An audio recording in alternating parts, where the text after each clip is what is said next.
Bueno, acabando de mencionar que na facultad de política, historia, aprendo de historia que hai, pero aprendo de historia das ciencias sociais, da Universidade de Complutense.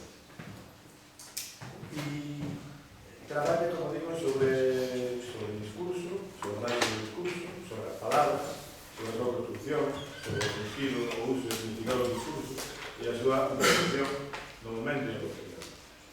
Sobre formas de repertorio de protesta, sobre o seu cambio tamén, e sitúa no seu traballo, por lo menos na parte do traballo que non nos interesa del, ou máis nos interesa del, a guerra como elemento central, ou epicentro, como que realmente é, como este modito aquí, que non poucos historiadores, e sempre recordo a Giovanni Levi, sempre se asombraban de que a guerra fora o centro do século XX español, pero non fora o centro da súa historiografía.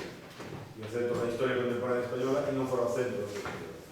Bueno, pois, iso é o que precisamente a Rafael Cruz fai, convertir ese momento, ese vórtice, no centro da súa reflexión. E a República como momento, non como momento propiciatorio para, teológicamente, sino como momento anterior no que hai que explicar moitas cousas que non van a pasar e que non relación outra. E nese sentido, falábamos antes de vir, hai dos libros, hai máis, pero dous que sí que quero citar especialmente, un en El nombre del pueblo, que seguramente foi o máis conocido dele, o máis difundido, o que tuvo máis impacto. É un libro do 2006, cando todo o mundo está pendente de conmemorar, reconocer, celebrar, facer unha lei en relación coa memoria, no centro do ciclo de memoria histórica, e no momento da conmemoración, onde hai miradas, pero sobre todo hai moitas preguntas tamén. E hai preguntas que, desde algún ámbito, e en concreto historiadores e historiadoras da xeire do estilo de Rafael, intentan responder, ou están respondendo a lei. E por eso creo que tuvo tanto impacto. E logo, ten outro libro máis recente, non citar outros, que xa fui citando máis ou menos o tipo de traballo que facía, Unha revolución elegante referido á proclamación da República, que era no 2014, que ele mesmo nos decía que, digamos, como ocurre tantas veces, é o libro onde hai máis información nova, máis descubrimento, máis coñecemento novo, máis traballo empírico, e que, sin embargo, bueno, como ocurre tantas veces, sexa polo ano, se ahora hai unha edición do 2016, ou neste momento que vamos a estar rememorando a guerra e o 80 aniversario, o mellor sí que volve a ter impacto. Pero iso ten que ver non con conmemoración, sino con o estado das preguntas sociais e historiográficas que hai no momento. Pero que, sin duda, non só é un libro, sino que xa no libro di casi todo o que quere dicir. Un libro me parece absolutamente clásico. Bueno, pues iso é o do que vamos a falar hoxe. Seguramente haberá moitas preguntas, tendremos unha posible pregunta, tenemos 2 horas, pero hablaremos y seguramente tendremos muchas preguntas al final. Yo de hecho ya introduzco una, no para que me contestes ahora, pero sino para que tiene que ver con esa idea de la revolución elegante, y es que la revolución elegante, de alguna forma, muchas veces digo a mis alumnos que es la última revolución que hay en Europa, la última revolución económica, descontando eso que llamamos a revolución de los cravos, de Portugal, y bueno, es tu turno. Gracias. Bueno, pues muchísimas gracias por la invitación a Lorenzo Fernández Prieto, a Gustavo Heredia, a todos ustedes por estar aquí. Es un verdadero placer. Y antes de empezar me gustaría recordar algo que es obvio, ¿no? Estamos en 2017 y es el centenario de las revoluciones rusas, que ha pasado mucho tiempo y son parecen antiguas, pero han tenido unas consecuencias impresionantes, sobre todo a la factura. Y la verdad es que es un año que incita a la reflexión sobre la repercusión en nuestras vidas de aquel acontecimiento, ¿no? Y es una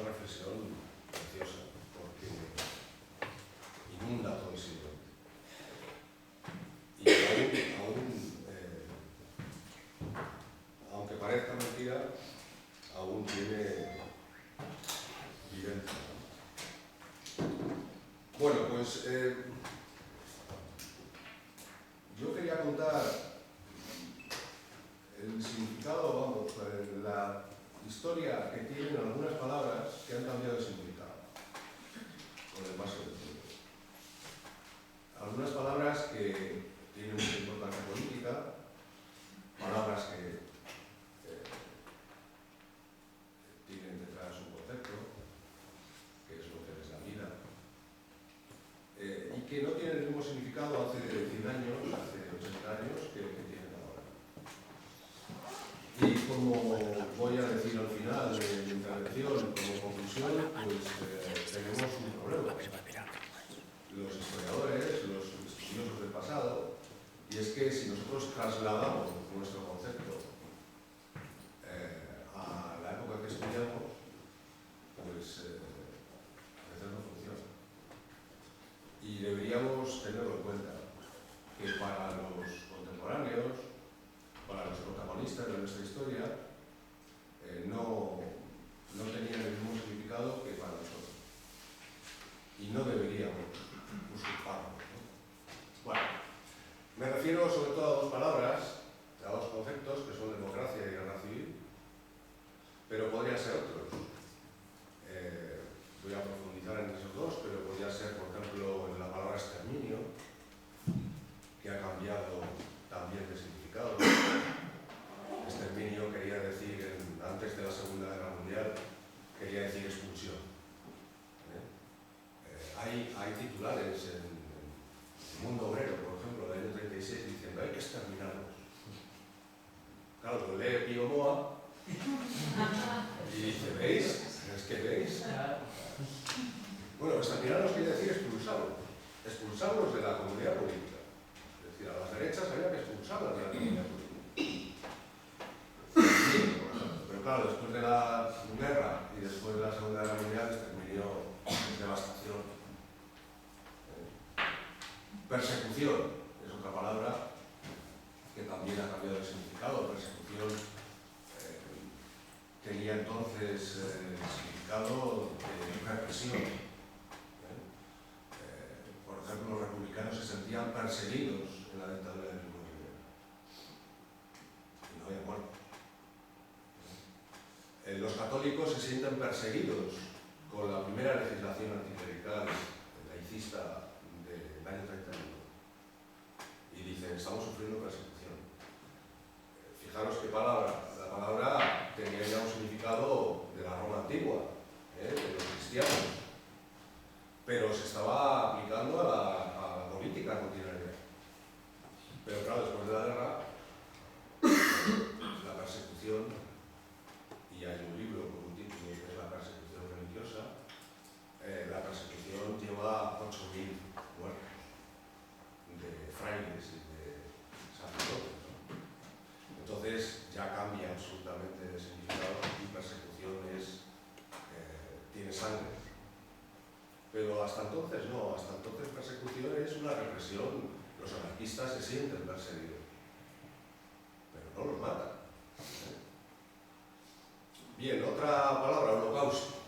Holocausto también ha cambiado de significado, obviamente después de la Segunda Guerra Mundial, pero se podía morir o se podía sufrir persecución o ser detenido en holocausto de las ideas.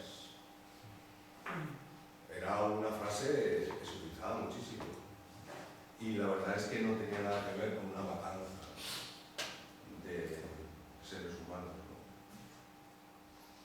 ¿Qué es lo que hizo cambiar de significado estas palabras? Pues ciertas experiencias, como por ejemplo la guerra, como por ejemplo la matanza de personas durante ella, que hace que cambie de significado.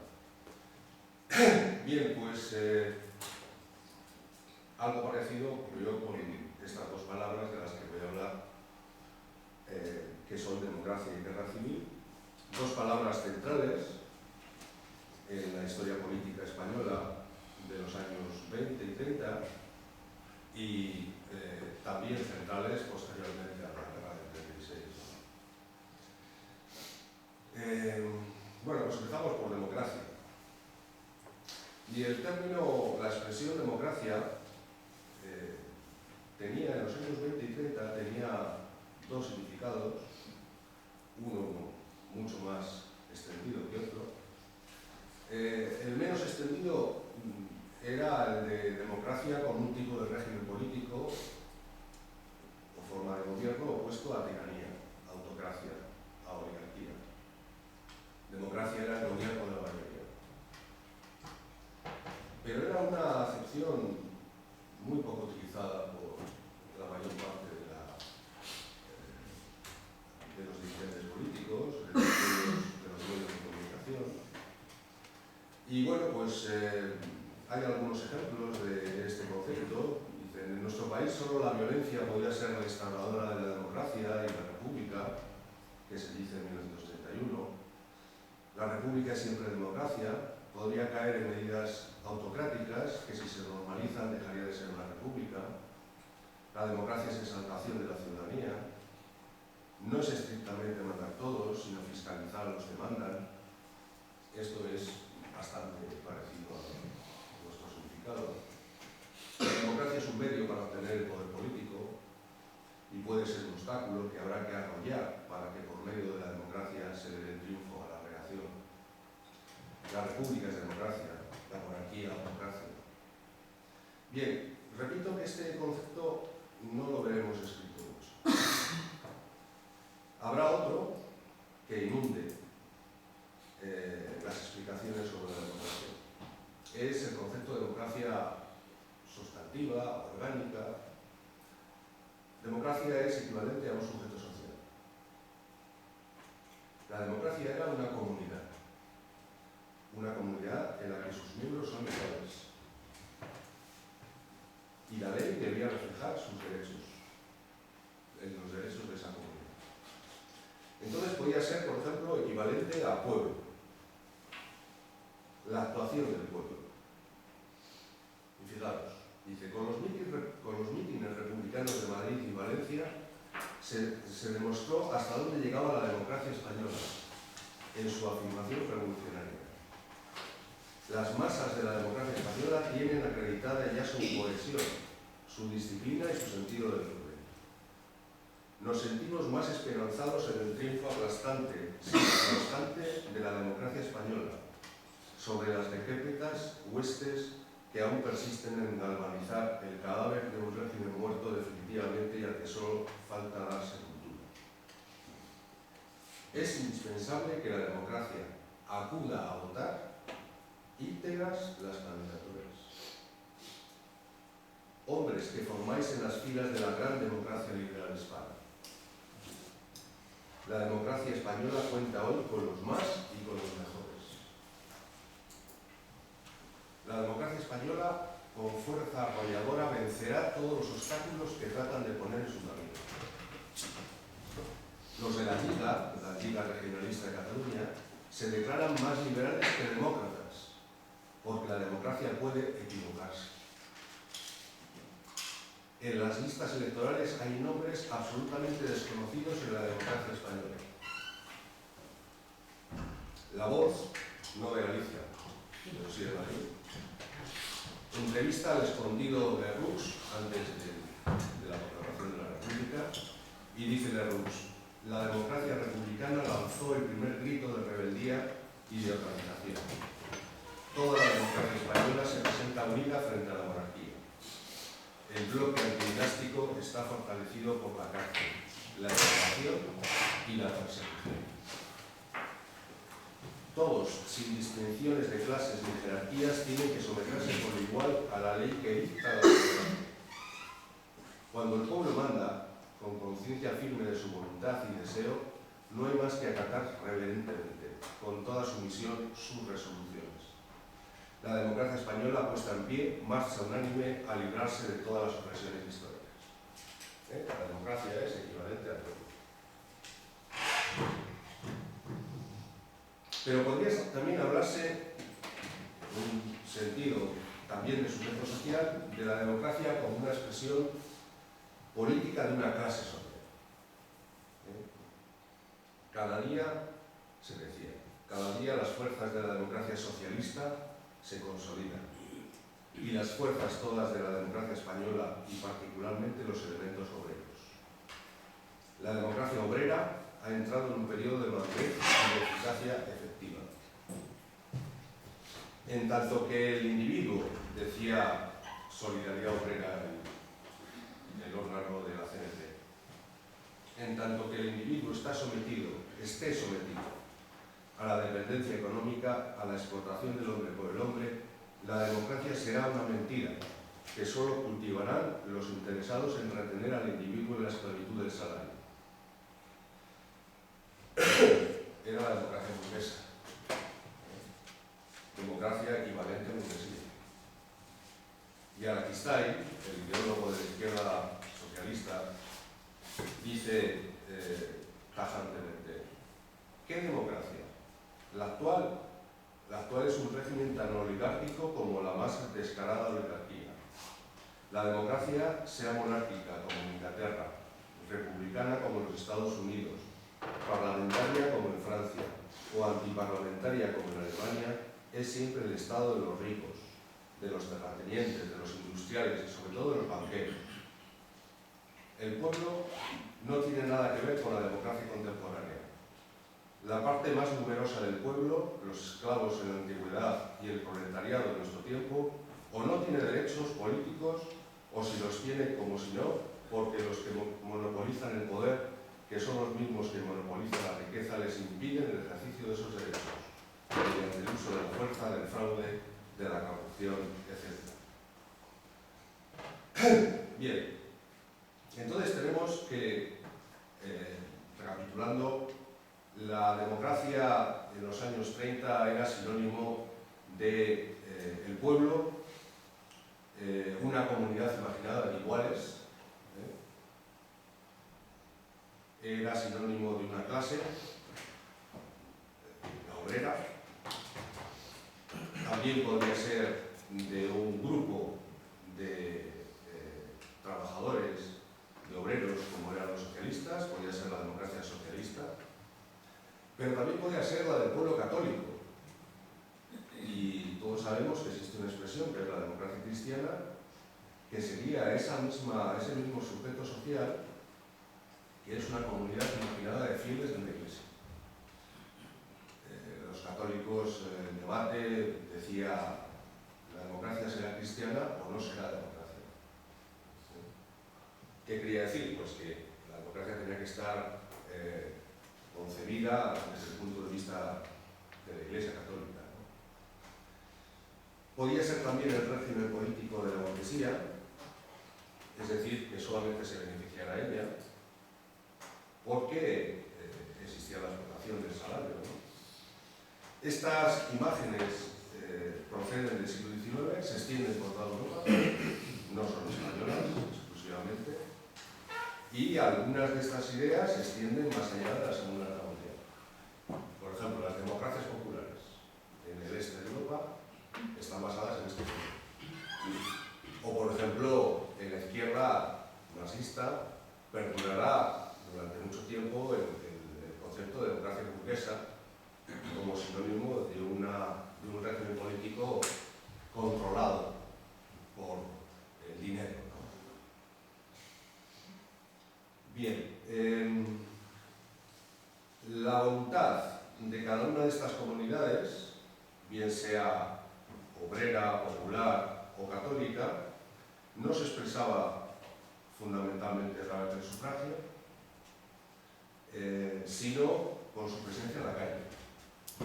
Los mítines, las manifestaciones, el 1 de mayo, las procesiones religiosas, son formas para expresar la existencia de la democracia. Y todas estas democracias, entendían que la legalidad, la ley, era legítima si, o se podía cumplir, si beneficiaba a la comunidad, a esa comunidad, obrera, católica, popular, etc. Si no beneficiaba a esa comunidad, se podía incumplir perfectamente.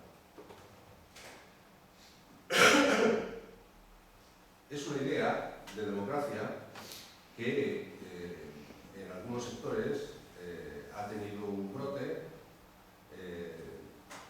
a principios del siglo XXI, en el caso español, un concepto como el que estoy explicando, ¿no? Bien, pues este concepto sustantivo, orgánico de la democracia era compatible con el concepto de democracia como procedimiento, como un proceso político para resolver conflictos sobre el acceso al poder del Estado e impedir su concentración en el gobierno, de acuerdo a reglas que son especificadas, familiares a todos los participantes y sujetas a cambio solo mediante normas fijadas con antelación, que es el significado actual de democracia. Pienso que el concepto de democracia mayoritario en los años 20 y 30 no era compatible con el concepto de procedimiento, porque el concepto de democracia de los años 20 y 30, sustantivo, orgánico, era excluyente. La democracia era excluir a los que no pertenecían a la comunidad de la que se trataba. Bien, lo contrario de democracia, en cualquiera de los sentidos que queramos adjudicarle, es guerra civil. Si democracia es concordia, guerra civil es discordia. Si la democracia implica una ciudadanía democrática, la guerra civil quiere decir fracturar esa ciudadanía democrática, esa comunidad democrática. Y esta sería la segunda palabra, la segunda expresión que quisiera explicar aquí. El concepto de guerra civil que existía en los años 20 y 30 en Europa es muy diferente al que va a extenderse posteriormente. Por ejemplo, decía un periodista en 1920, se refería a la necesaria y fecunda guerra civil entre todos los partidos en la política francesa. Corpus Varga distinguía entre la guerra civil operativa sobre las ideas y la muy otra guerra militar sobre los hechos. Él mismo llamaba a las elecciones francesas del 24 guerra civil atenuada y mencionaba al fascismo como una exclusiva fuerza de guerra civil desde el gobierno. Gabriel Alomar afirmó la persecución en la Rusia soviética de la guerra civil de un partido o de una clase contra todos los demás. El corresponsal García Díaz titulaba su nota desde Berlín La guerra civil, para aludir a la división política creada por la convocatoria de un plebiscito sobre el Plan de Agua. Ese mismo año, Ricardo Baeza anticipaba una guerra civil en el mundillo literario si se ofrecía un premio en metálico al elegir el mejor libro del mes. Antonio Dubois se refería a la guerra civil matrimonial como el estado propulsor de las grandes tormentas que conducían al crimen. Unamuno inició la fecunda guerra civil de los espíritus, declaró Machado en 1930, y se decía que desde principios del siglo XIX España había vivido en una perpetua guerra civil. En los años 20 y 30, la expresión guerra civil era sinónimo de discordia entre personas de la misma comunidad, bien fuera matrimonial, familiar, fuera entre miembros de la misma profesión o corporativa, o entre patronos y obreros, se llamaba guerra salarial, o entre partidos de la misma o distante corriente ideológica, o entre ciudadanos, o entre países, como fue concebida la Gran Guerra, la Guerra Civil Europea, por Keynes, por Román Roland, por el historiador. Guerra civil era lo contrario de concordia, armonía o paz civil dentro de una comunidad. Si nos centramos en la discordia entre una comunidad de ciudadanos, como la española, por ejemplo, la guerra civil constituía una expresión sinónima de antagonismo y exclusión política. de enfrentamiento moral, de falta de sosiego político. Era un hombre guerrero para definir la rivalidad política y la amenaza de pérdida de derechos ciudadanos, sin armas, sin ejércitos reales. Era una expresión muy utilizada, por ejemplo, en las campañas electorales.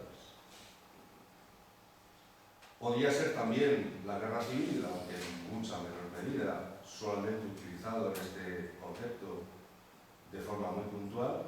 Podía ser una guerra cruenta, con armas, pero seguía siendo entre miembros de una misma comunidad política, entre ciudadanos. Por eso, en la guerra del 36, en España, los contendientes prefirieron utilizar otros conceptos de guerra antes que definirla como civil, porque no les interesaba considerar a los enemigos como conciudadanos. En los años 30 en España, guerra civil significaba, por lo tanto, una confrontación de ciudadanía y entre ciudadanos, bien fuera cruenta o no. Dicha guerra se producía al fracturarse la concordia ciudadana.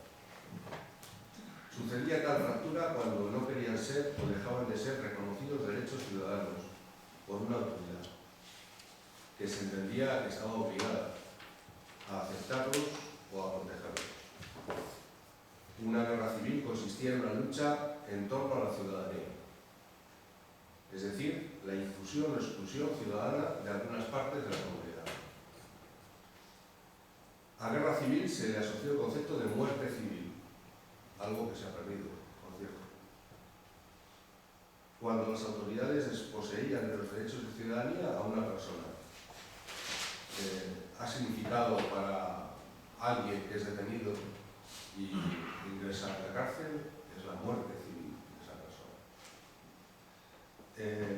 Pero podía extenderse el concepto a todo un pueblo, y se decía, un pueblo que durante muchos años padeció la peor de las muertes, la muerte civil. Se refería a la pérdida de derechos. Y eso ocurrió, por ejemplo, es una afirmación realizada por republicanos en la época de Primo de Rivera. Primo de Rivera, como sabéis, eliminó, suspendió la garantía de derechos, y los republicanos sintieron que vivían una situación de muerte civil. También lo llamaron guerra civil a la dictadura de Primo de Rivera. Sin embargo, los partidarios del general dijeron que el golpe de Estado de Primo de Rivera había venido a evitar una guerra civil. Y los adversarios del general, como antes decía, señalaban que el golpe de Estado había sido toda una declaración de guerra civil. Si no os cuento nada hasta ahora, me diríais, esto es muy raro todo, ¿no? Es muy raro. Bueno, pues este es el lenguaje que se utiliza en política en aquellos años.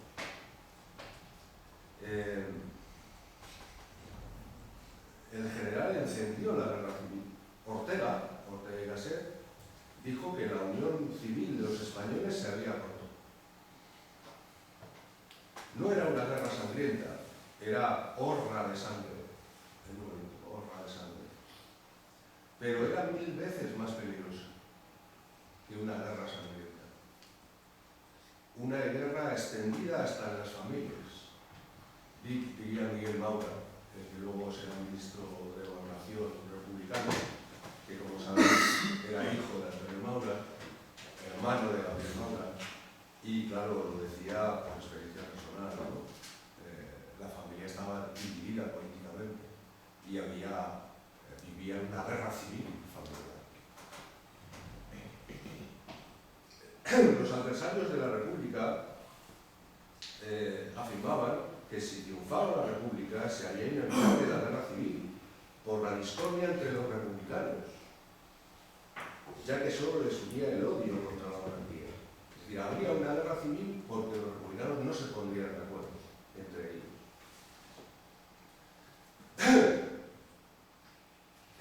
La proclamación de la Segunda República fue considerada por los republicanos, por sus partidarios, como el fin de la guerra civil que había traído Primo de Rivera. decían, sin embargo, que los monárquicos querían mantenerla encendida con sus propósitos de acabar con la República. ¿Por qué la República había significado el fin de la guerra civil? Porque ya la comunidad política era libre y tenía derechos. Entonces, pues por eso se había acabado la guerra civil. Pero ahí no acabó. Mencionarla. Durante la República hay guerra civil entre la UGT y la CNT, hay una guerra civil por las leyes del gobierno contra la CNT, hay una guerra civil dentro de la CNT entre sindicalistas y la FAI, y se hablaba de una situación latente de guerra civil social en España. Por todas estas circunstancias, estas rivalidades y estas divisiones dentro de los sindicatos. Se hablaba en el 31 de una guerra civil en el norte, luego en los años 80 también se hablará de la guerra civil del norte, la que provocaba el Partido Nacionalista Vasco y los carlistas al proponer un estatuto de autonomía para el País Vasco, que como sabéis incluía una competencia de relaciones directas con el Vaticano. Entonces, pues los medios de comunicación de Madrid y los medios republicanos hablaban de una guerra civil del norte por esta pretensión del PNV y de los carlistas, y decía Unamuno que esa era una guerra civil intestina, familiar y doméstica.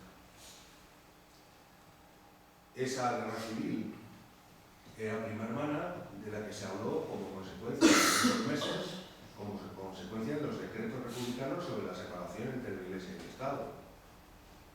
Esa guerra, se decía, esa guerra civil era espiritual, pero hondísima entre los españoles. No se produciría en las montañas, sino en los hogares. La expresión continuó su andadura en los años siguientes por los caminos del mitin, la prensa, el Parlamento, como parte de un lenguaje bélico habitual en la política que vinculó guerra, que en griego es polemos, que vinculó guerra con debate, polémica, y del que formaron parte términos tan conocidos como combate, lucha, campaña, ejército, movimiento, contienda, batalla. Eran términos habituales en el lenguaje de rivalidad política. Se intensificó su uso en la campaña electoral de noviembre del 33, se siguió hablando de guerra civil en España después de la huelga general y la insurrección en Asturias de octubre del 34. El mismo Miguel Maura de antes dijo que las políticas represivas de los gobiernos del año 35 creaban un clima de guerra civil en España. Llegó la campaña electoral de febrero del 36 y los contendientes, fijaros, contendientes, utilizaron lenguaje de guerra civil.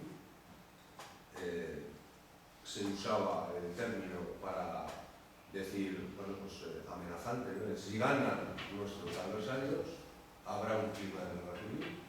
No se estaban refiriendo a la guerra del 36, se estaban refiriendo a que habrá una eliminación de derechos de ciudadanía para los que pierdan las elecciones.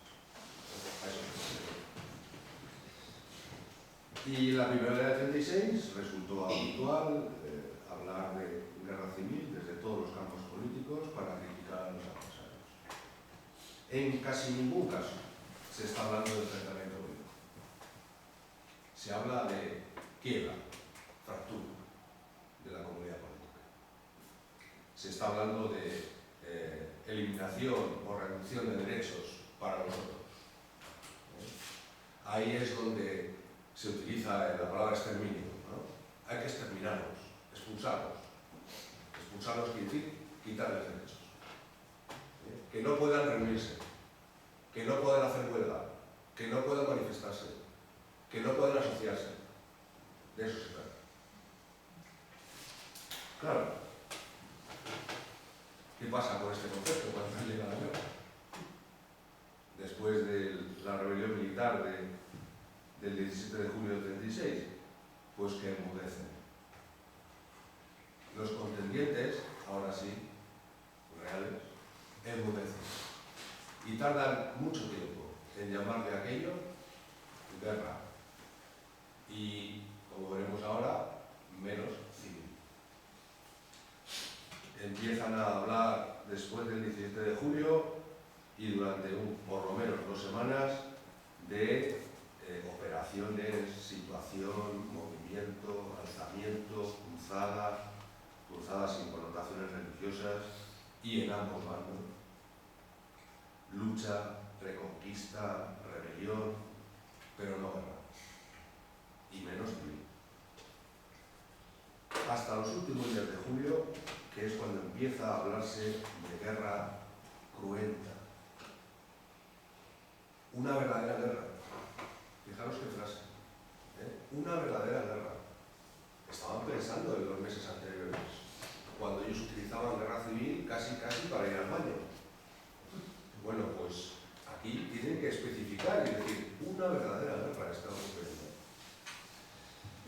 El cardenal Gomá le escribió el 11 de agosto a Pacelli, el secretario de Estado del Vaticano, que había una lucha verdaderamente fratricida. Una cruentísima guerra civil en la que tomaba parte el pueblo español en sus tendencias opuestas, nacional y marxista. La guerra entonces representaba la ruptura de la comunidad, según Gomá, un cardenal que sabía mucho de política, representaba la ruptura de la comunidad política para dirimir qué grupos y personas serían excluidos de esa comunidad ciudadana. Lo entendía perfectamente Gomá, pero no le siguió nadie.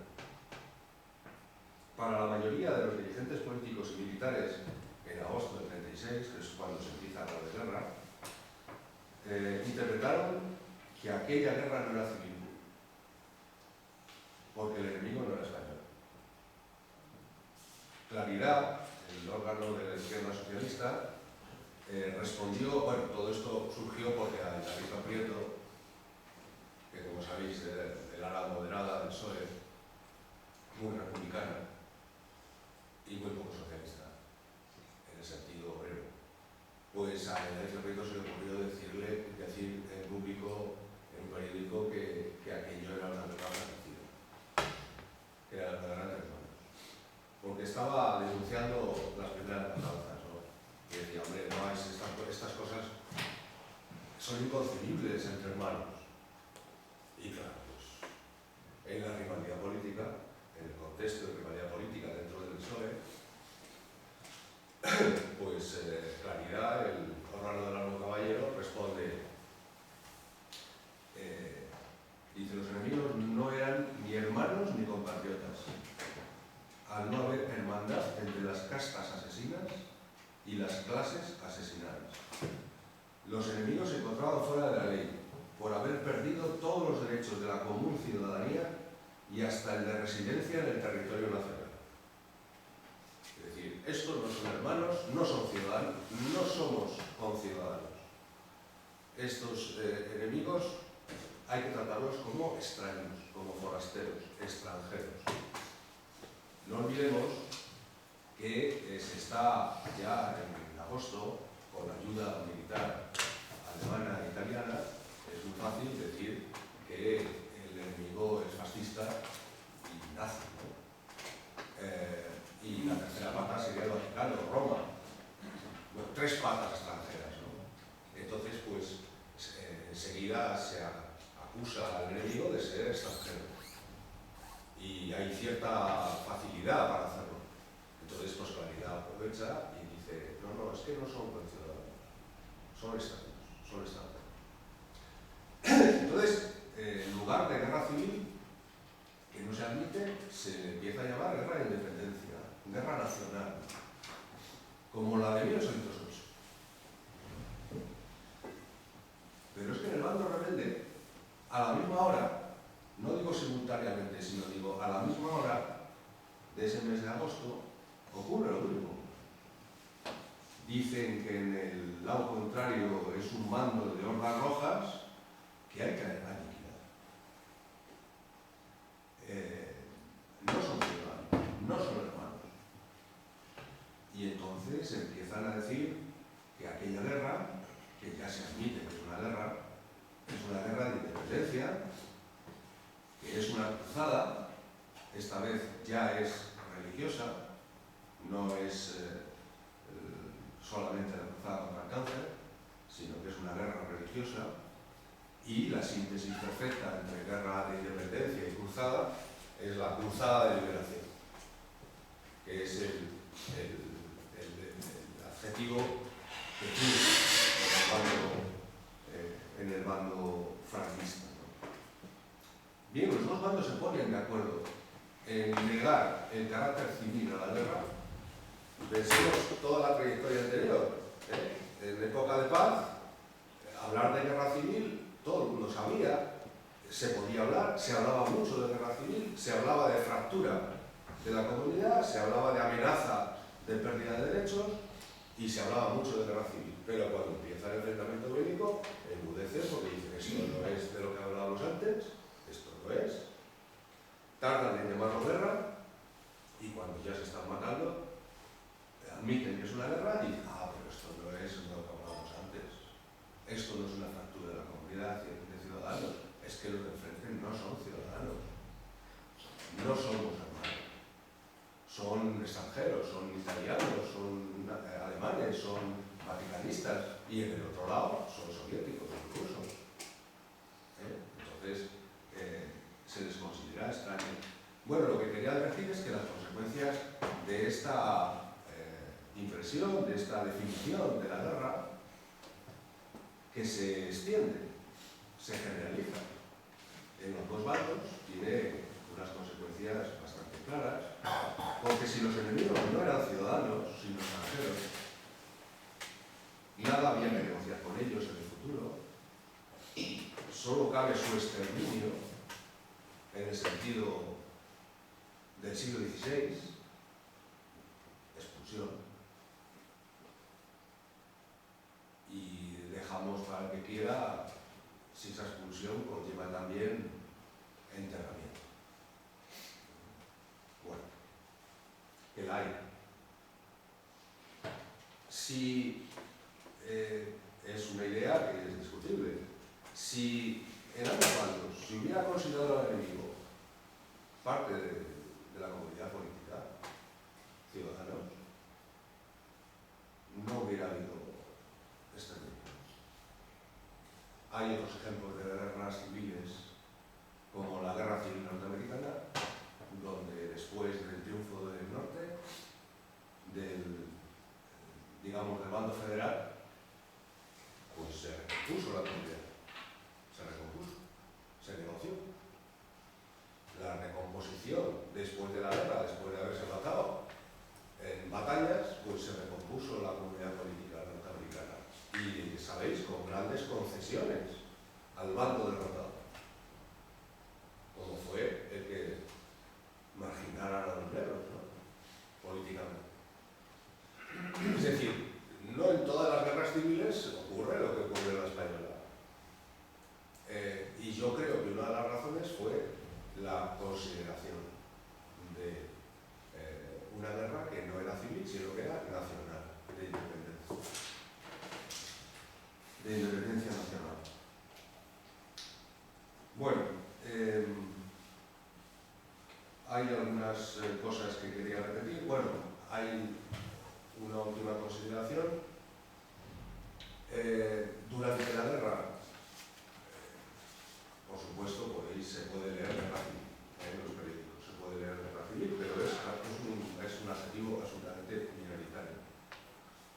Es celebrar, cada vez que ocurre el 2 de mayo, 37, 38, 39, sobre todo 37 y 38, el 2 de mayo se celebran ambos bandos, como la experiencia histórica que hay que repetir, que se está repitiendo, en ambos bandos a la vez.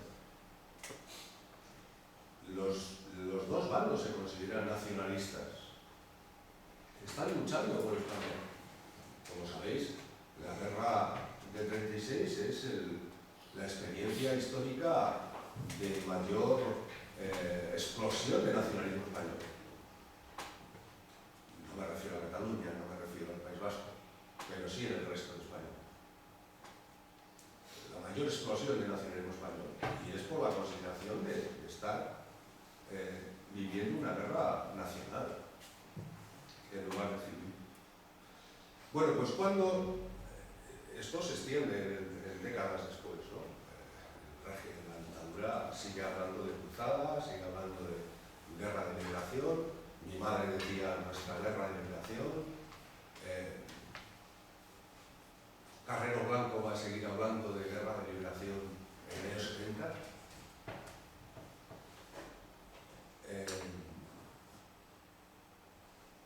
Y es un poquito largo de contar, pero es a partir de los 60, pero sobre todo, para resumir, en los 70, primero fueron los hispanistas, Hughes Thomas, Jackson, etcétera, que son los que empiezan a titular sus historias de la guerra civil.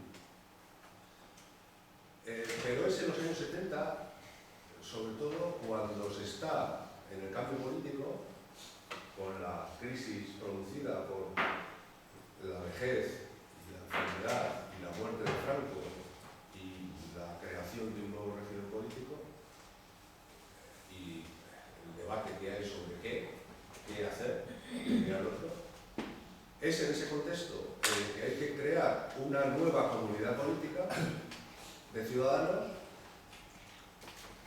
cuando ya todo el mundo dice, y no repetir aquello que fue una guerra civil. Y todo el mundo se pone de acuerdo que aquello fue una guerra civil. Y se extiende, se generaliza como si siempre se hubiera llamado de guerra civil. Nosotros hemos heredado el concepto de guerra civil, pero como si hubiera existido siempre. Y yo creo que fue a partir de los años, sobre todo los 70, por el contexto político, que influyó de tal manera hasta en el nombre de la guerra y el carácter de la guerra. Aquello fue una guerra fratricida, ya se dice. Y todos tuvimos la culpa. Una guerra entre hermanos, todos tenemos la culpa. En lugar de unos más y otros menos, no, todos. Y entonces es cuando se asienta, se consolida el concepto de guerra civil. Bueno, pues como reflexión final, y no sé si me llevo mucho tiempo. Uy, todavía no he dicho la hora. Bueno, pues como reflexión final, primero recordar eso que ha cambiado de significado. Los significados no se inventan, no son nuevos significados inventados ex novo, ¿no?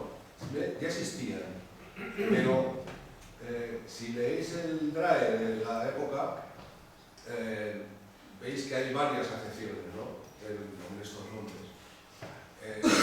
Y entonces, lo que pasa es que en aquella época había un sentido mayoritario que se pierde después y lo sustituye el sentido minoritario de antes. Es decir, no se inventa un nuevo significado, ni en democracia, ni en guerra civil, ni en exterminio, ni en persecución, ni en holocausto.